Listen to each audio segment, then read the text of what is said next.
যাদের অন্য জগতে হারিয়ে যাওয়ার একটু ইচ্ছা থাকবে তাদের জন্য ফাইন শট দেখে নিন।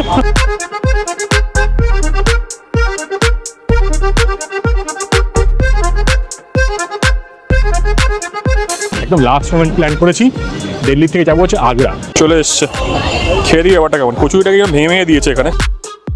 ঘোষবাবুর আবার নতুন একটা যাত্রা শুরু। এটা কোনো সোলো বা ফ্যামিলি ট্রিপ না, এইবার আমি ঘুরতে যাচ্ছি আমার ছোটবেলার বন্ধুর সাথে। তাই এই দুটো পার্ট আগ্রা ভিডিও সিরিজে থাকছে অনেক মজা, অনেক আনন্দ, খাওয়া দাওয়া, অনেক ঘোরাঘুরি, আরো অনেক অনেক কিছু, যেটা এখন ঠিক বুঝিয়ে পারছি না। চলুন ভিডিও শুরু করা যাক।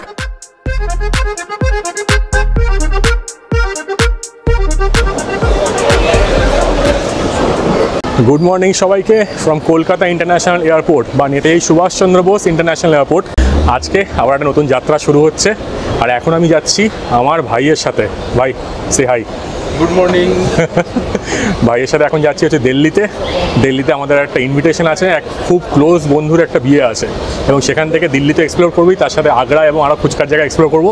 এখনও সেরকম কিছু প্ল্যান হয়নি, একদম ইমপ্রম্পটু প্ল্যান হবে, সুন্দরভাবে ঘোরা হবে।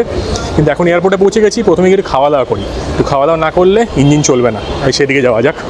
এটা না, এটা হচ্ছে ইকোনমির জন্য না বস, আমরা গরিব, আমরা ওদিকে যাবো। এদিকে যাচ্ছি ট্রাভেল ক্লাব লাউঞ্জের দিকে। এখানে আমরা ক্রেডিট কার্ড ইউজ করে ঢোকার চেষ্টা করবো। ছোটো ভাই, how was the food? Food is good. Free খাওয়া বেশ ভালোই লাগে বলো? হ্যাঁ, ফ্রি খাওয়া তো ভালো, ছাড়তে নেই কিন্তু, একদম ছাড়তে নেই। আর দাদা যত বেশি পাওয়া যায় তত বেশি নিয়ে নিতে হয়। অ্যাটলিস্ট দিল্লিতে পৌঁছে এখন নেক্সট টাইম খেতে কখন পাবো সেটা তো বোঝা যাচ্ছে না। এখান থেকে টুকটাক কলকাতার ডোমেস্টিক লাউঞ্জ, এটা খাবার দাবার নিয়ে এসছে, বসে খেয়ে নিই। সামনে বোর্ড দেওয়া আছে, বোর্ডে কিন্তু ফ্লাইটের ডিটেলসগুলো সব দেওয়া থাকে।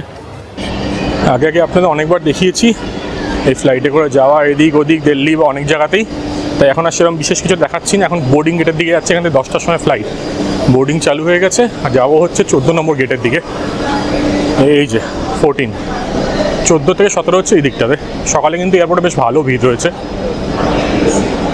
আমাদের খাওয়া দাওয়াটা বেশ ভালোই হয়েছে। সকাল সকালে কিমা ফিমা ওগুলো একটু পেটে ভার করে, কিন্তু ছোটো ভাই খেয়ে আজকে খুশি আছে, সেই জন্য আমিও খুশি।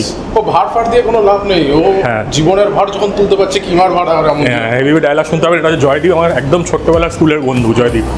যাওয়া যাক, বোর্ড করা যাক ফ্লাইট। ইন্ডিগোর এখন আবার একটা নতুন পলিসি এসছে, আপনি যদি এক্সট্রা টাকা না দেন তাহলে আপনাকে উইন্ডো সিট দেবে না। এবং আমার আর ভাইয়ের একই অবস্থা, আমরা দুজনেই পেয়েছি মিডল সিট। আর সেই জন্য প্লেনের মধ্যে বেশি ভিডিও তুলিনি, দুজনেই সুন্দরভাবে ঘুম দিলাম, আর এখন নেমে পড়েছি দিল্লির ইন্টারন্যাশনাল এয়ারপোর্টে। দিল্লিতে এখন একদম পারফেক্ট ওয়েদার, টোটাল ফুরফুরে, হেভি লাগছে। এই দিল্লি এয়ারপোর্টে ভালো সিস্টেম করেছে, কিন্তু ডিসপেন্সার মেশিন করে দিয়েছে, ভেন্ডিং মেশিন। এখানে জলের দামটা কম, 10 করে জল, ছোটো ছোটো জল, কিন্তু কোল্ড ড্রিঙ্কসের দাম কত, 100 করে না? হ্যাঁ, দেখেনি ভাই। তো এখান থেকে নিয়ে নিলাম। এটা হচ্ছে আইজিআই এয়ারপোর্ট। দেখুন একবার নেমে পড়েছি এখানে। এবার এখান থেকে ফিগার আউট করতে হবে নেক্সট প্ল্যান কী আছে আমাদের। সব কিছু বলছি, আগে জল টল খাই। হ্যাঁ, স্টে টিউন। চলো, আমি এখন রয়েছি হচ্ছে T2 এয়ারপোর্ট, এখানে যেটা আছে দিল্লির। এখানে কিন্তু T1 আর T3ও আছে। এখান থেকে এক্সিট করে যাব, এক্সিট করে গিয়ে মেট্রো নেব মেন শহরের দিকে যাওয়ার জন্য। এখানে দেখুন সব কিছু দেওয়া আছে, সব ইনফরমেশন প্রোভাইড করা আছে। সেটা হচ্ছে অ্যাপ বেস ট্যাক্সি এদিক দিয়ে, টার্মিনাল 3 যাওয়ার রাস্তা এদিক দিয়ে, মেট্রো এদিক দিয়ে, ট্যাক্সি, কার পার্কিং সবই কিন্তু এখান দিয়ে এক্সিট করে যেতে হবে আগে। তখন সেদিকেই যাচ্ছি, বাইরে সব দেওয়া আছে কোন দিকেই যেতে হবে। আপনারা যদি এই টার্মিনালে আসেন তাহলে কিন্তু বুঝতে কোনো অসুবিধাই হবে না। দেখুন ট্যাক্সি, টার্মিনাল 3 ওপরে সব দেওয়া আছে। City buses, metro, airport express metro ধরে কিন্তু আমরা যাব। সময় হয়ে গেছে দুপুর 1:20, আর এখানে কিন্তু প্রচুর ধুলো। দিল্লি আসার সময় বা দিল্লি নামার পর আপনার একটা জিনিস বুঝতে পারেন, এখানে প্রচুর ধুলো রয়েছে আর কি, মানে ভিজিবিলিটিও ক্লিয়ার না। ওয়েদার মোটামুটি ভালো, প্রচণ্ড গরম নেই যেরকম থাকে, কিন্তু ভালো লাগছে বেশ। নভেম্বর মাসে দিল্লি ওয়েদার মোটামুটি ঠিকঠাক, দুপুরের দিকে গরম আছে। আর এখান থেকে আমরা এখন যাব হচ্ছে কনট প্লেসের দিকে, কারণ মাঝখানে রয়েছে 5 ঘন্টার গ্যাপ, 5 থেকে 6 ঘন্টা আমার গ্যাপ আছে। একদম লাস্ট মোমেন্ট প্ল্যান করেছি, দিল্লি থেকে যাবো হচ্ছে আগ্রা, কিন্তু সেরকম কোনো ট্রেন পাইনি। যে ভালো ট্রেনটা পেয়েছি সেটা হচ্ছে বিকেলবেলায়, সেটার টাইমিং হচ্ছে 5:45 নাগাদ। এইবার চলে এসেছি হচ্ছে এখানে হচ্ছে টার্মিনাল 3 এর সামনে, মানে ইন্টারন্যাশনাল অ্যারাইভালস রয়েছে এখানে। এখানে দেওয়া আছে দেখুন মেট্রো টিকিট কাউন্টার, সেখানে টিকিটটা কাটতে হবে। এইটা হচ্ছে মেন অ্যারাইভাল সেন্টার ইন্টারন্যাশনালের জন্য, তাই প্রচুর এখানে বিদেশিরা দেখতে পাওয়া যাচ্ছে। মানে ফ্লাইট ল্যান্ড করে লোকজন কিন্তু এখান দিয়ে বেরোয়। এবার আমরা ফিগার আউট করি যে এক্স্যাক্টলি মেট্রো এক্সপ্রেস লাইন টি কাউন্টার কোথায়। এইখানে মেট্রো এক্সপ্রেস লাইনের কাউন্টার রয়েছে। এটা হচ্ছে এয়ারপোর্টের এন্ট্রেন্স, এদিকে ঢুকবো না, আমরা যাবো হচ্ছে এই দিকটাতে। চলো ভাই, এখানে একটা কাউন্টার আছে, নিচ দিয়ে কিন্তু পুরোই সাবওয়ে করা আছে এখানে। তো আপনারা যদি প্রিপেড ট্যাক্সি বুক করেন সেটার পিক আপ পয়েন্ট ওইদিকে, মেট্রো ওইদিকে, সব ব্যবস্থাপনা রয়েছে, কোনো অসুবিধা নেই। দিল্লিতে কিন্তু খুব সুন্দরভাবে কানেকশানগুলো আছে। ইনফ্যাক্ট মেট্রো কানেক্টিভিটিও কিন্তু খুবই ভালো। আমরা এখান থেকে কনট প্লেসে যাবো, যেটার মোটামুটি ডিস্টেন্স হচ্ছে 19 কিলোমিটার মতন, এবং সেখানে গিয়ে টুকটাক যেরকম বললাম খাওয়া দাওয়া কেনাকাটা করবো। সেখান থেকে তারপর স্টেশনে চলে যাবো, যেখান থেকে আমাদের আগ্রা ক্যান্টনমেন্টের ট্রেন রয়েছে। আমরা যাবো হচ্ছে নিউ দিল্লির সাইডে, শিবাজি স্টেডিয়ামে নামবো, সেখান থেকে কনট প্লেসটা কাছে হয়, তো ওই জন্য 50 টাকা টিকিট নিয়ে নিলাম। আর এখানে স্টেশনগুলো আবার দেখে নিন, এই যে এয়ারপোর্ট T3 আছে না, ওখানে আমরা আছি। সেখান থেকে এই দিল্লি এরোসিটি, দলাকওয়ান, আর তারপর হচ্ছে শিবাজি স্টেডিয়াম, তারপর নিউ দিল্লি। তো ওই ডিরেকশনই যাচ্ছে, অপোজিট ডিরেকশনে না, প্ল্যাটফর্ম 3তে ট্রেন আসবে। ব্রো কেমন লাগছে? ভালো লাগছে। ভালো লাগছে। আমরা কি ছোলে ভটুরে খাবো? হ্যাঁ, খাওয়া তো চাই, ইচ্ছা আছে তো? ইচ্ছা তো আছে। ঠিক আছে, ছোলো পৌঁছে হলেও চলবে। দারুণ খাওয়া দাওয়া হবে। এই মেট্রো ছাড়লো এখন নেমে পড়েছি শিবাজি স্টেডিয়াম, যে স্টেশন আছে মেট্রো স্টেশন, সেইখানে। এখান দিয়ে হেঁটে হেঁটে যাবো হচ্ছে কনট প্লেসের দিকে। এখানে প্রচুর লোকজন বাজার টাজার করছে, আজকে যেহেতু উইকেন্ড এখানে ভিড় বেশ ভালোই হবে। হেঁটেই চলে যাচ্ছি, যতদূর ম্যাপে দেখলাম এখানে 700 থেকে 800 মিটার মতন ডিস্টেন্স। কেনাকাটার জন্য কিন্তু এটা সবচেয়ে ভালো জায়গা। Sarojini market, Nehru market, Connaught place, এইসবই শুনে থাকি। আমি অনেক আগে এসেছিলাম, যদিও এইসব জায়গায় অনেক ঘুরতাম এককালে, অনেক বছর হয়ে গেছে, তাই এখন আর সেরকম চেনে জানা নেই। কিন্তু আজকে তাও ভাবলাম ঘুরে আসি, দেখি যদি দেখানো থাকে আপনাদের দেখাই। আর ভাইয়ের বান্ধবীর জন্য কিছু কিনবে, বাড়ির জন্য কিছু কিনবে, তো যাওয়া যাক, দেখি টুকটাক খাওয়ার দাওয়ার খাবো, খিদে পেয়েছে। এটা হচ্ছে হনুমান লেন, এখানে রয়েছে পার্কিং, আর সামনে গেলে হচ্ছে হনুমান মন্দিরও আছে। হনুমান কচুরি খাবি? প্রচুর ভিড় দেখতে পাচ্ছি এখানে, সব ভেজ খাওয়ার যতদূর মনে হচ্ছে দেখে, তো ভালোই হবে আশা করি, খেয়ে দেখি।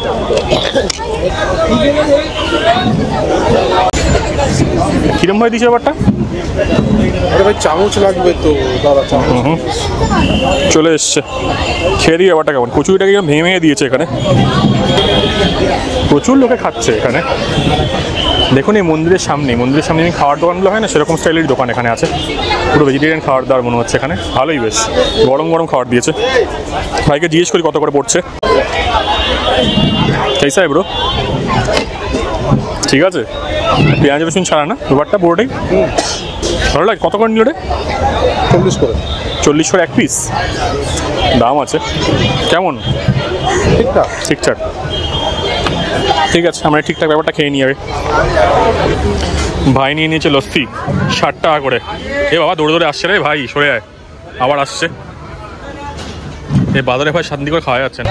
এই এখন চলে এসেছি কনট প্লেস বা সিপিতে, আর আমরা প্রথমে খুঁজছি হচ্ছে উলের টুপি ভাইয়ের জন্য। তো এখানে প্রচুর রকম উলেন গার্মেন্টস সব কিছু রয়েছে, কিন্তু এখানে বুলি ব্যাপারটা আবার টুপিটা দেখতে পেলাম না। তো খোঁজ খবর করে এবার ওই পারটা যেতে হবে, ওই পাড়ে দোকান থাকে আমি যতদূর জানি, তো গিয়ে একবার দেখতে হবে, একটু খোঁজ করতে হবে। কি ভাই, তাই তো? আমরা কোথায় খোঁজ করি বলো দেখি।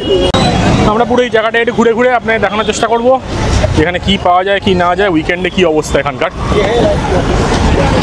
আইসক্রিমের দোকানে কত ভিড়। সফটি বয়, এটা হচ্ছে আপনাদের মন যদি একদম সফট হয় তবে এখান থেকে কিন্তু খেতে পারবেন। ডমিনোজ রয়েছে, খাওয়া দাওয়ার দোকান রয়েছে। এইখানে প্রচুর ভিডিও শুটিং হয়, আমি হিন্দি প্রচুর ভিডিও দিয়েছি, লোকজন এখানে শ্যুট করে। প্রচুর খাওয়ার দোকান, গিজগিজে জায়গা। সন্ধে হলে এই জায়গাগুলো আরও ভিড়ভাট্টা হয়ে যাবে, আলো ফালো জ্বলবে, তখন আর চলাফেরা এখানে করাই যায় না, এত ভিড় থাকে। সব আমাদের এখানে যে নিউ মার্কেট আছে, প্ল্যানেট আছে, সেখানে যেন স্টাইলের, এখানে কিন্তু সেম স্টাইলের। প্রচুর দোকান, খাওয়ার জায়গা। শ্রীলেদার থেকে জুতো কিনবি নাকি? বাজেটের মধ্যে সুন্দর জিনিস কেনার জন্য আসতে পারেন, কিন্তু ওই আমার মনে হয় তো অনলাইন শপিংই ভালো। আপনারা কি করেন জানাবেন কমেন্ট করে।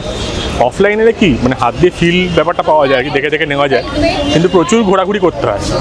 এই বুলেন গার্মেন্টসে দেখি কতদূর কী ঘুরতে হয় বা টুপির জন্য কোথায় কি যেতে হয়, সেগুলো জানা থাকলে ভালো, না জানা থাকলে কিন্তু অনেকটা সময় লেগে যায়। সুন্দর সুন্দর এখানে রেস্টুরেন্টস রয়েছে। পিন্স বালুচরি না কি লেখা ছিল, করতেও পারলাম না। বেল্টের দোকান, এইগুলো কি নেম প্লেটের দোকান। এটা বিশাল একটা খাওয়ার দোকান, এখানে মোবাইল কভার, মানে পুরো আমাদের ওই চাঁদনি প্ল্যানেট স্টাইলেরই জায়গাগুলো। প্রচুর গাছ রয়েছে, এটা বাঁচো আছে, কিন্তু গরমটা লাগছে না। এখানে আমরা অনেক ঘোরাঘুরি করে মার্কেটে ঘুরে কিছু না পেয়ে এখন আইসক্রিম খেতে চলে এসেছি। এই দোকানটা তখন দেখালাম, বেশ ভালো ভিড় ছিল। এটা কিন্তু সিপি রেখা নেই, 30 টাকা করে বলছে, দুটো ফ্লেভার নেই 30 টাকা করে। দেখা যাক কেমন হয়, ভাই নিয়ে আসছে এবার। এটা কি ফ্লেভার এনেছেন দাদা? বাটারস্কচ প্লাস কেসার পেস্তা। কেসার পিস্তার মধ্যে কেসার কোথায় ব্রো? আমি জানি না, কোথাও ভেতরে লুকিয়ে আছে। আচ্ছা তো খা ওটা খেয়ে দেখ কেমন, জীবন পাল্টাচ্ছে না, অতটা ভালো পাল্টাচ্ছে। এই দামে পাল্টাবেও না ভাই। ছোট ভাই এটা কি খাচ্ছে? এটা বান্টাই, বান্টা 40 টাকা কোল্ড ড্রিঙ্কস দিয়ে। কেমন লাগছে? এক নাম্বার। সোডা দেন, সোডা, কোল্ড ড্রিঙ্কস আর জলজিরা মিক্স। হ্যাঁ, nice.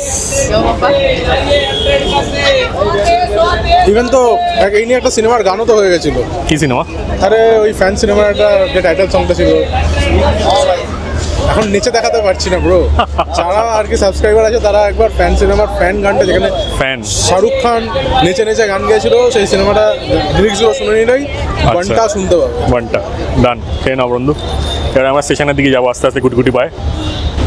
Northern railway welcomes you Hazrat Nizamuddin railway স্টেশনে। এইখান থেকে ট্রেন রয়েছে আগ্রার জন্য, যাওয়া যাক। 5:45-এর ট্রেন, এখন স্টেশনের দিকেই যাচ্ছি। আপনারা যদি ট্যাক্সি করে আসেন মাথায় রাখবেন, ট্যাক্সি কিন্তু এখানে টোল লাগে 50 টাকা করে। তো দাদা বললো, তো সেই জন্য আমরা আগে নেমে গেলাম। বললে একটুখানি হাঁটা, তুমি হেঁটে চলে যেতে পারো, সামনে লেখাই আছে টোল আছে যদি গাড়ি এখানে ঢোকে। তো আপনারা আগে নেমে যেতে পারবেন হজরত নিজামুদ্দিন স্টেশনে যদি আসেন। এখান থেকে কিন্তু আগ্রা ক্যান্টনমেন্টের ট্রেন পাওয়া যায়। আজকে আমরা সেটাই ধরবো। সময় যেরকম বললাম 5:45-এ সেখানে পৌঁছাই। বাকি সব ইনফরমেশান শেয়ার করছি। আজকে পৌঁছে যাবো আগ্রাতে, সেখানে হোটেল বুক করা আছে, গো আইবিওর থেকে করেছি একটা বুকিং, সব শেয়ার করছি। আগে স্টেশনে যাওয়া যাক।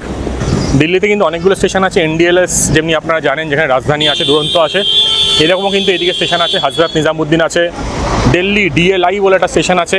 এরকম কিন্তু 4 থেকে 5খানা স্টেশন আছে দিল্লিতে, এইটা মাথায় রাখবেন। তো যখনই ট্রেন বুক করবেন দেখে নেবেন যে কোন স্টেশনের জন্য বুক করছেন বা কোন স্টেশন থেকে বুক করছেন।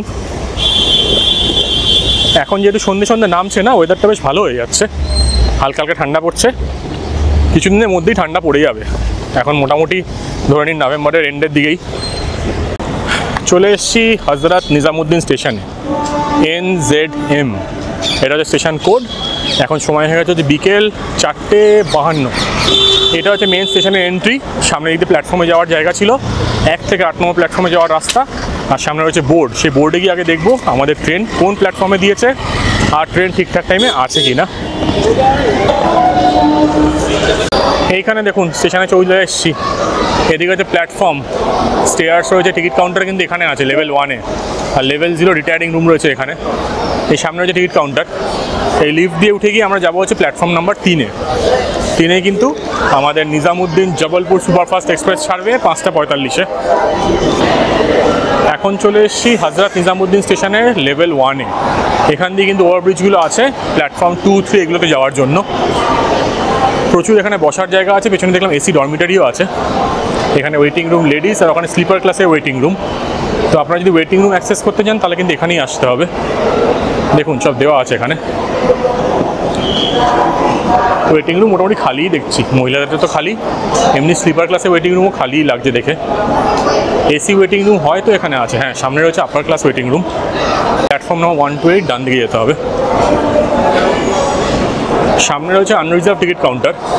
তো আমাদের যেহেতু রিজার্ভেশন আছে আর এদিকে গিয়ে লাভ নেই, এখানে ব্যাগ চেকিং হবে। ব্যাগ চেকিং করিয়ে এবার যাই স্টেশনের ভেতর দিকে 3 নম্বরে। এখন সময় হয়ে গেছে হচ্ছে বিকেল 5টা, আর এখন কিন্তু প্ল্যাটফর্মে অলরেডি হজরত নিজামুদ্দিন জব্বলপুর 22182 যে এক্সপ্রেস ট্রেন আছে সেটা কিন্তু ঢুকে গেছে। আর আমাদের যে কম্পার্টমেন্ট সেটা হচ্ছে M1।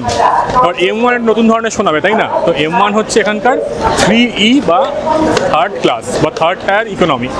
তো আপনারা 3AC-তে যান, তো ইকোনমিটা কিন্তু একটু আলাদা, দাম অলমোস্ট সেমই। এই B মানে হচ্ছে 3 টায়ারে কী হয়, B হয়। তো ওই Bটা ক্রস করার পরে কিন্তু M আসবে, তখন সে M-এর দিকেই যাচ্ছি। AC ইকোনমি M3 এটা। এগুলো নতুন কম্পার্টমেন্ট, এগুলো নতুন এসছে।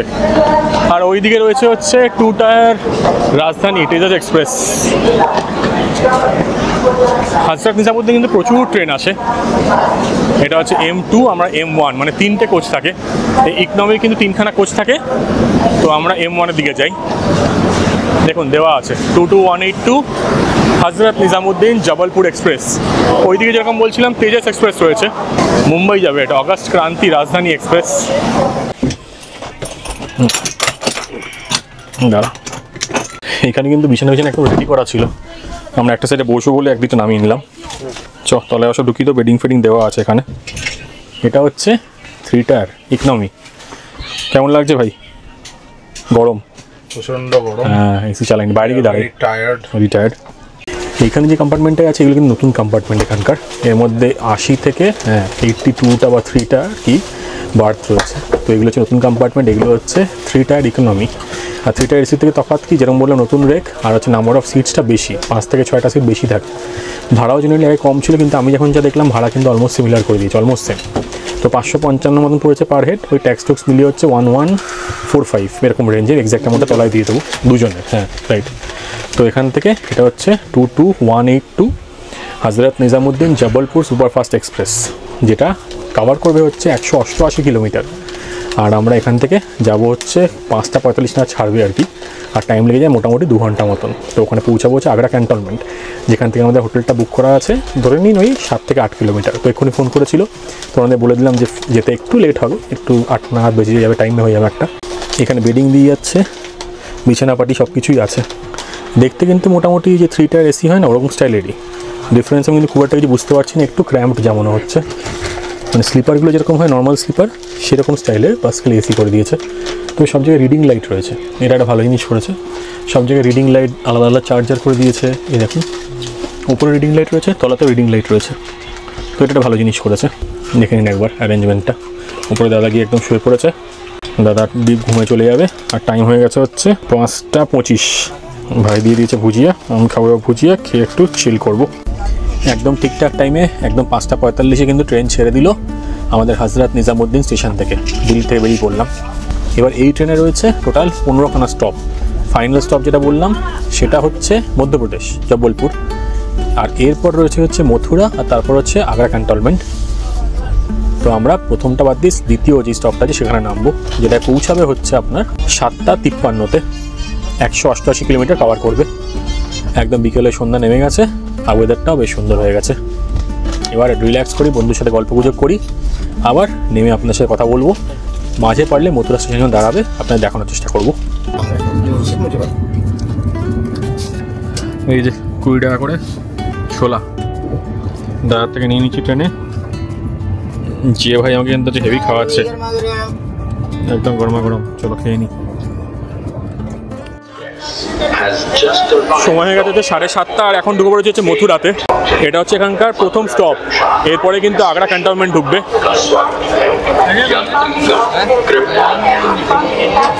প্রচুর লোক উঠলো এখান থেকে, প্রচুর। সময় হয়ে গেছে রাত 8:15, আর এখন নামলাম আগ্রা ক্যান্টনমেন্ট স্টেশনে।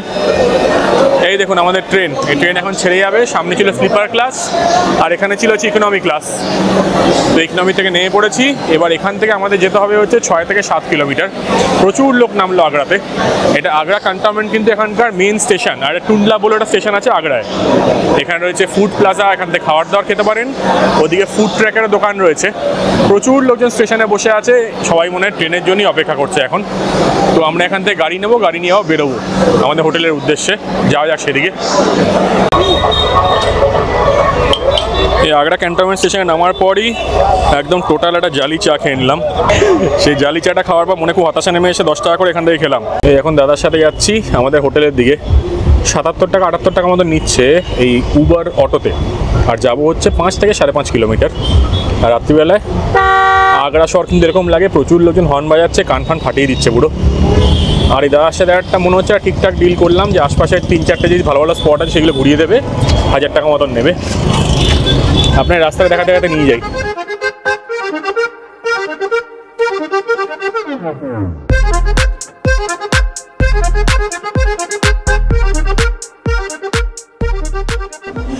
এই জাস্ট ঢুকলাম আগ্রার আমাদের হোটেলে। এই হোটেলটা আমি বুক করেছি হচ্ছে গো আইবিও থেকে, এটা কিন্তু কোনো স্পন্সার্ড না। আর এটার খরচা পড়েছে হচ্ছে 1400 সামথিং, এক্স্যাক্ট অ্যামাউন্ট আমি তলায় দিয়ে দেবো এক নাইটের জন্য। তো ঘরটা মোটামুটি ডিসেন্ট, এসিও আছে, উপরের দিককার ফ্লোরে সেই জন্য একটা উইন্ডো আছে, কিন্তু আলাদা কোনো ব্যালকানি নেই। লোকেশনটা খুব ভালো, মোটামুটি তাজমহল থেকে এটা ডিস্টেন্স যা দেখলাম ওই 3-4 কিলোমিটার মতন ডিস্টেন্স, আরও কমই হতে পারে। আপনার প্রথমেই রুমটা একবার দেখিয়ে দিই। এই পাগল ভাই লাফালাফি করছে, একে ইগনোর করতে হবে। এখানে একটা বড় খাট আছে, এই বড় খাট, এটা কি স্যাম্পল শুয়ে একটা, যাই হোক ওখানে একটা প্রচণ্ড নোংরা একটা বালিশের কাভার আছে, সেটা ভাইকে ভিড়িয়ে দেবো আমি। আর খাটের সাইজ মোটামুটি ঠিকঠাক, কিং সাইজেরই মতন, দুজন আরামসে আশা করছি হয়ে যাবে। চারিপাশে রয়েছে হচ্ছে এরকম বসার জায়গা, ছোটো ছোটো সোফা, এইদিকে রয়েছে জানলা, জানলাটা খুলছি না, এখান দিয়ে মশা আসছে। এখান দিয়ে সেরকম কিছু ভিউ নেই, বাইরে গাছপালা, রাস্তাঘাট এসবই দেখতে পাওয়া যায়। সকালে ভালো করে দেখাবো। এই দিকটা একবার দেখে নিন, এদিকে রয়েছে একটা টিভি, তারপর এখানে একটা আয়না, ছোটো ছোটো দুটো বোতল দিয়েছে, একটা সাবান দিয়েছে, ওয়াইফাইও আছে বলছেন, ওয়াইফাইটা এখনো কানেক্ট হয়নি। এদিকটা গিয়ে আপনার দেখিয়ে দিই, এইখানে একটা ওয়ার্ড্রপ টাইপের আছে, প্রচুর মান্দার তামলে ওয়ার্ড্রপ। একটু পুরোনো দিনের রুম কিন্তু ঠিক আছে, কিছু করার নেই। এখানে খুব একটা বেশি ভালো পাওয়া যাবে না। কমোড সিস্টেম আছে, মনে হচ্ছে গিজারও আছে, হ্যাঁ গিজার রয়েছে। তো শীতকালে এসছি, মানে শীতকালে আসেনি, শীতকালে আসলে আপনাদের কোনো অসুবিধা হবে না। আর আমরা আজকে প্রচণ্ড টায়ার্ড, একটু পরে জাস্ট খেতে যাবো, ব্যাস আর কোনো অ্যাক্টিভিটি নেই আজকে। শাওয়ারে মোটামুটি খুব খারাপ অবস্থা, এক্সস্ট ফ্যান রয়েছে। তো এই হচ্ছে এখানকার ওয়াশরুম। তাহলে এবার যাওয়া যাক, এবার বেরিয়ে খাওয়া দাওয়াটা করে আসি, কারণ খাওয়া দাওয়া না করলে, ইঞ্জিনে তেল না দিলে কিন্তু ইঞ্জিন চলবে না। কালকে ফুল ডে ঘুরবো আগ্রা, এবং আপনাদের আগ্রার খুব সুন্দর সুন্দর জায়গা দেখাবো, এইটুকু কথা দিচ্ছি। তাই স্টে টিউন টু ঘোষবাবু অ্যাডভেঞ্চার্স। আমি আর ভাই এখন বেরিয়ে পড়েছি রাত্রিবেলায় ডিনার করতে, আর আশপাশে একটু দেখতে। শরীরে খুব একটা এনার্জি নেই এত ট্রাভেল করার পর। তো এখন এখানে পাশতুন বলে একটা রেস্টুরেন্ট আছে, অনলাইন সার্চ করলাম আর কি। যাদের অন্য জগতে হারিয়ে যাওয়ার একটু ইচ্ছা থাকবে তাদের জন্য ভাইন শপ, দেখে নিন ভাই। এইসব কিন্তু আমি প্রমোট করি না, কিন্তু যাই হোক, যারা এটার জন্য আসছেন এখানে বা এটা চাই, যেটা অনেকেরই লাগতে পারে, হতেই পারে। একদম হোটেলের পাশে, একদম হোটেলের পাশে ব্যবস্থা আছে। এই যেরকম বললাম, এই ব্লগটাগুলো কিন্তু মজা করেই হবে, কালকে একটু সিরিয়াস ব্লগ হবে, কালকে সব জিনিসগুলো দেখাবো। কিন্তু বন্ধুর সাথে এসে একটু আনন্দ ফুর্তি তো হবেই, বলুন। নানা রকম ফ্লেভার, বাবা মার সাথে একরকম, সোলো একরকম, বন্ধু বান্ধবের সাথে একরকম। আর এই আমার ছোটোবেলার একদম স্কুলের বন্ধু, তাই খুব আনন্দ হবে। এখন যাই পাঁচজনের দিকে, দেখি কেমন খাবার দাবার। এখানে কিন্তু অনেক ফাইন ডাইনিং, অনেক মোগলাই, অনেক বড় বড় রেস্টুরেন্টস আছে। তো আশা করছি খাওয়াটা ভালো হবে। দাম দরটা মনে হচ্ছে একটু বেশির দিকে হবে, কিন্তু কোনো ব্যাপার না, এখন ভালো কিছু খেতে পেলেই হয়। আর এখানে প্রচুর হোটেল ভর্তি, দোকান ভর্তি। এখানে মুদিখানার দোকান আছে, ডেইলি নিডসের দোকান আছে। আগ্রা কিন্তু মেনলি এই জায়গাটা পুরোটাই ট্যুরিস্ট ড্রিভেন, প্রচুর বিদেশি পর্যটক আসে, এবং লোকাল ট্যুরিস্টরা তো আছেই। সেই দিয়ে কিন্তু এখানে ম্যাক্সিমাম লোকজন আর কি তাদের ব্রেড আর্নিং বা যাই বলুন না কি, সব কিছু কিন্তু সেরকমভাবেই হচ্ছে। তো এখন দেখি ভাই নেভিগেট করে কোথায় নিয়ে যাচ্ছে, আমাদের 5 মিনিটে নিয়ে যেতে পারে নাকি। এটা হচ্ছে এখানকার একটা চক, এই চক থেকে কিন্তু রাস্তা চলে যাচ্ছে আপনার তাজমহলের দিকে। এখানে ওয়াইন শপ ভর্তি, ভাই ঠিক নোটিস করেছে, তাই সেই ব্যবস্থাটা কিন্তু এখানে সবসময় আছে। খুব সুন্দর একটা মন্দির রয়েছে এখানে, বা হনুমানজির মন্দির। আর এখানে এত হর্ন বাজাচ্ছে, বাপ রে বাপ, কান খুলে দেবে। এখানে খাওয়ার দোকানের কোনো অভাব নেই, হালদিরামস রয়েছে, ওইদিকে প্রচুর দোকান আছে, সব কিন্তু এখানে লাঞ্চ ডিনার আপনারা সব কিছু করতে পারবেন। ভেজের ব্যবস্থাও আছে, ভেজ দোকানে দেখতে পাচ্ছিলাম, বা রেস্টুরেন্টস এখানে কিন্তু আছে। আর হোটেল ভর্তি, কিছু শেডি হোটেল, কিছু ভালো হোটেল, কিছু মাঝারি, যেরকম আমরা নিয়েছি। তবে আমি যা মোটামুটি দেখলাম, আমাদের ওয়েস্ট বেঙ্গলে কিন্তু হোটেলের দামটা রিলেটিভলি বেশি। এখানে যেমনি 1400-1500 টাকা যা হোটেল পাচ্ছি, আমার যখন নিতে গেলে কিন্তু 2000 টাকা লেগেই যেত, আর একটু বেশিও লাগতে পারতো হয়তো। ম্যাপে রিভিউ দেখে, মানে গুগল ম্যাপসে রিভিউ দেখে এই রেস্টুরেন্টটায় এসেছি। পাশতুন রেস্টুরেন্ট, দেখতে তো ছোটো মনে হচ্ছে, প্রচুর গাড়ি আছে, মানে ভিড়ও থাকবে হয়তো। তো ভেতর দিকে যাই, দেখি কেমন কী খাবার পাওয়া যায়। আপনার খাওয়ার রিভিউটা দিচ্ছি, তাহলে আপনারা চাইলে এখানে নিশ্চয়ই আসতে পারবেন। এখনই এখানকার একটা রেস্টুরেন্টে চলে এসেছি, ভাই প্রচণ্ড ক্ষুধার্ত। আমরা কী অর্ডার দিলাম বল কী অর্ডার দিলাম? রাড়া মাটন একটা, তুই ভুলে গেছিস। হ্যাঁ, এখন আমার মনে রাখার অবস্থার মধ্যে নেই। আর তার সাথে দিয়েছে একটা চিকেন বিরিয়ানি, কারণ বাঙালি হয়ে বিরিয়ানি খাবো না সেটা হতেই পারে না, কারণ এখানকার স্পেশালও বিরিয়ানি শুনছি আর কি, মানে একটু ওই মুগলাই কুইজিনটাতে এখানে পপুলার, তো সেই জন্য 2টো ফ্রেশ লাইম সোডা, আর হচ্ছে একটা মিষ্টি রুটি। তো এই রাড়া গোশ মাটন মোটামুটি ধরুন 480 মতন দাম, এরপর বরং ট্যাক্স লাগতে পারে। আর বিরিয়ানিটা 400 টাকা। দামগুলো যেরকম বললাম একটু বেশির দিকে, আশা করি পরিমাণও ভালো হবে। খাবারটা আসলে খাওয়াটাও দেখাচ্ছি। রেস্টুরেন্ট এমনি ভালো, প্রচুর লোকজন আসছে, তাদের মধ্যে অনেকেই হয়তো ট্যুরিস্ট, সেটাও হতে পারে। আমাদের ফ্রেশ লাইম সোডা চলে এসছে, ভালো করেছে, সুইট অ্যান্ড সল্টি, ভালো লাগছে বেশ। আমাদের খাবার চলে এসছে দেখুন, এটা হচ্ছে বিরিয়ানি, আমি এদিকে নিয়েছি, ওদিকে ভাইও নিয়েছে, প্লাস এতখানি কিন্তু রয়ে গেছে। তো এটা যেটা বললাম, এটা হচ্ছে চিকেন বিরিয়ানি, সাথে মাটনের আইটেম, মুরগ বিরিয়ানি, আওয়াতি মুরগ বিরিয়ানি, সাথে মাটন, এটা হচ্ছে মাটন রাড়া গোস্ট এরকম কিছু একটা নাম, এটাও ভালোবাসে, সাথে রুটি নিয়েছি। তো এই দিয়ে মিলিমিশে আমরা খেয়ে নেবো, দেখে বেশ ভালোই লাগছে। চালগুলো ছোটো ছোটো, আমাদের মতন লম্বা লম্বা চাল না, কিন্তু 4 পিস ছোটো ছোটো চিকেন দিয়েছে এখানে, আর মাটন দিয়ে মিলিমিশিয়ে খাচ্ছি, ভালোই লাগছে। ভাই কেমন লাগছে? ঠিকঠাক ঠিকঠাক না? এই এখন জাস্ট খাবার দাবার খেয়ে হোটেলের দিকে ফিরে যাচ্ছি। খাবারটা ঠিকঠাক ছিল, 1260 টাকা মতন পড়লো, কিন্তু সেই হিসেবে মানে খুব একটা বেশি ভালো টেস্ট লাগলো না সত্যি বলতে। মানে আমি আমাদের ওখানে টেস্টের সাথে কম্পেয়ার করছি না, কিন্তু তাও ওভারঅল খুব একটা ভালো না, বাট ঠিক আছে চলে যায়। মানে এগুলো সব আস্তে আস্তে মশলা দিয়ে বানায় তো, আর বিরিয়ানিটা মানে একদম ছোটো ছোটো চাল, কীরকম একটা সাউথ স্টাইলের বিরিয়ানি, দন্যে বিরিয়ানি টাইপের লাগছিলো, মানে উইথ স্পাইস, মানে নর্থ ইন্ডিয়ান মশলা অ্যাজ ওয়েল। তো ঠিক আছে, রায়তাটা ভালো ছিল, তারপর রুটিটা ঠিকঠাক ছিল, ভালোই ছিল, মাংসের ঝোলটা ভালো ছিল, সেটা দিয়ে খেয়ে নিয়েছি, কিমা ঝোল টাইপের। তো এই মোটামুটি আজকে দিন শেষ, সেটা কোল্ড ড্রিঙ্কস কিনে ঘরে চলে যাবো, আর আজকে ঘুম দেবো, কাল সকাল সকাল উঠে নতুন ট্রিপের শুরু হবে, দেখাবো আপনাদের আগ্রা। তাই স্টে টিউন। আজকের মতন good night from Agra. Hello সবাইকে, গুড মর্নিং ফ্রম আগ্রা। আজকে হচ্ছে ডে 2 আর প্রথম ফুল ডে আমাদের আগ্রাতে। কালকে রাত্রিবেলায় এই ঘরটা একদমই সুবিধা ছিল না, এসি চলছে না, অফ হচ্ছে, অন হচ্ছে, কী হচ্ছে ভগবান জানে, সেই জন্য ঠান্ডাও লেগে গেছে।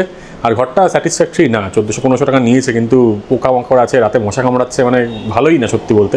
ফ্যানও চলছে, ফ্যানের রেগুলেটর কাজ করে না, তো এই সমস্যাগুলো কিন্তু এখানে আছে।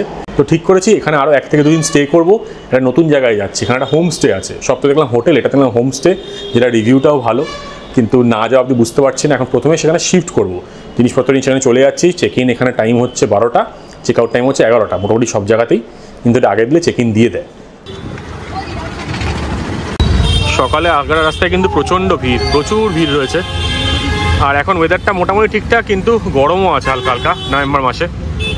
আর এই দাদার সাথে কথাবার্তা বলছিলাম, এরা কিন্তু 1000 টাকা নিয়ে লোকাল যে ঘোরার জায়গাগুলো আছে সেগুলো ঘুরিয়ে দেয়। আমি এখানে নাম্বার দিয়ে দেবো, আরেকজনের সাথে কথা হয়েছিল, ওনার নাম্বারও দিয়ে দেবো। তো 1000 ধরে রাখুন, 4-5টা জায়গা ঘুরতে। একদম পুরনো শহর এটা, অনেক পুরনো দোকান, নতুন নতুন বিল্ডিংও রয়েছে কিছু। তো এখন হোমস্টের দিকে যাচ্ছে, এখানে মেট্রো হয়ে গেছে। আমাদের অটোর কাকা এমন একটা জায়গায় নামিয়ে দিয়েছে, এখান থেকে আমাদের হেঁটে যেতে হবে। এখানে পুরো ব্যারিকেড দেওয়া আছে, আজকে যেহেতু রোববার প্রচণ্ড ভিড়। আর একটু আগেই দেখতে পেলাম বাঁদিকে ছিল, বা এইসব জায়গায় দিয়ে আপনি ঢুকে যেতে পারেন তাজমহলের এন্ট্রান্সের দিকে। এটা পুরোটাই কিন্তু তাজমহলে যাওয়ার রাস্তা। প্রচুর এখানে ইনস্টিটিউট রয়েছে, ন্যাশনাল ইনস্টিটিউট রয়েছে, হসপিটাল রয়েছে, সরকারি সব দপ্তর রয়েছে। তো এখান দিয়ে এখন স্ট্রেট যাচ্ছি হচ্ছে আমাদের হোমস্টের দিকে, আরও 400 মিটার মতো হেঁটে যেতে হবে। এটা পুরোটাই হাঁটার রাস্তা। আমাদের খাবার চলে এসছে, আমি নিয়েছি আলুর পরোটা, আলু পরোটা বলছি, পনির পরোটা। ভাই নিয়েছে হচ্ছে পুরিয়া সবজি, আর এদিকে রয়েছে হচ্ছে অমলেট। এটা আমি নিয়েছি চিজ টমেটো অমলেট, ভাই নিয়েছে মাশরুম অমলেট। তুই মাশরুম খাস? ভালো লাগে ভাই, রানিং, ঠিক আছে, আমি ভালো খাই, নিয়ে নেবো, তুই না খেলে। এইগুলো খেয়ে তো হোমস্টে ঢুকবো একবারে, বহুত খিদে পেয়েছে। এখানকার একটা মোটামুটি একটা ঠিকঠাক রেস্টুরেন্টে এসেছি। এই আমরা এখন পৌঁছে গেছি হচ্ছে আমাদের নতুন হোমস্টেতে। এই হোমস্টেটায় টোটাল খরচা পড়লো হচ্ছে 2157 2 নাইটের জন্য। আপনার ঘরটা দেখিয়ে দিচ্ছি, আগেরটা থেকে অনেকটাই বেটার, দামটাও একটু কম, এমনি কোনো ব্রেকফাস্ট নেই। আর এটা আমি booking.com থেকে বুক করেছিলাম, নামটা আমি তলায় দিয়ে দেবো, জায়গাটা দেখিয়ে দিচ্ছি। এই হচ্ছে এখানকার রুম। ভাই এখানে উল্টা পড়ে আছে, ভাইকে ইগনোর করতে হবে। খাটটা মোটামুটি বড় আছে আর একদম পরিষ্কার পরিচ্ছন্ন, এটা ভালো জিনিস। এইদিকে দরজা, এখান দিয়ে ঢুকলাম, একটা হোমস্টে স্টাইল জায়গা। ওপরে রয়েছে টিভি, এইদিকে রয়েছে বসার জায়গা, সোফা টাইপের জায়গা আছে। বেশ বড় রুম, পরিষ্কার পরিচ্ছন্ন আছে। এদিকে আয়না রয়েছে, হালকা ডেকোরেশন। এই দামে কিন্তু এই পাওয়া যায় 2157, এরকম বললাম, 2 নাইটের জন্য, 2 জনের জন্য। ওইদিকে দেখে নিন, একটা ইলেকট্রিক কেটেল আছে, ডাস্টবিন রয়েছে, এদিকে এসি রয়েছে, ফ্যানও দেওয়া আছে। কিন্তু এসিটার ব্যাপারে জানতে পারবো কিছুক্ষণ পরে যে এসি চলছে কি চলছে না। ওয়াশরুমটাও ভালো, কিন্তু এইটা কি, ভেতরে একটা দরজা আছে দেখতে পাচ্ছি, এখান দিয়ে কি শাওয়ারের এরিয়া নাকি ওটা অন্য কারোর ওয়াশরুম সেটা দেখতে হবে। যাই হোক, সেটা পরে দেখাবো। উপরে শাওয়ার রয়েছে, এখানে গিজার আছে কিনা জানি না, থাকার কথা। এখানে ছোটো একটা সিঙ্ক, কমোড, এই ব্যাপার স্যাপার নট ব্যাড, ঠিক আছে। এই দামে এইটুকুই পাওয়া যায়, ভাই যেরকম বলেছে। এরপর আমরা দুজনে বেরিয়ে পড়েছিলাম আগ্রা ভ্রমণে। আর ঘুরে দেখেছিলাম আগ্রার এমন কিছু জায়গা যেগুলো আপনারা ট্যুরিস্ট হিসেবে যদি না দেখেন তাহলে অনেক কিছু মিস করে যাচ্ছেন। আর তার সাথে থাকছে বিশ্ববিখ্যাত আর আগ্রা ফেমাস তাজমহলের দর্শন। সব রকম ইনফরমেশন আপনাদের দেব যাতে আপনাদের আগ্রা ঘুরতে কোনো সমস্যাই না হয়। তাহলে দেখা হচ্ছে আপনাদের সাথে নেক্সট এপিসোডে। টিল দেন আপনারা সকলে ভালো থাকবেন আর ঘুরতে থাকবেন, কারণ মনে রাখবেন জীবন কিন্তু একটাই।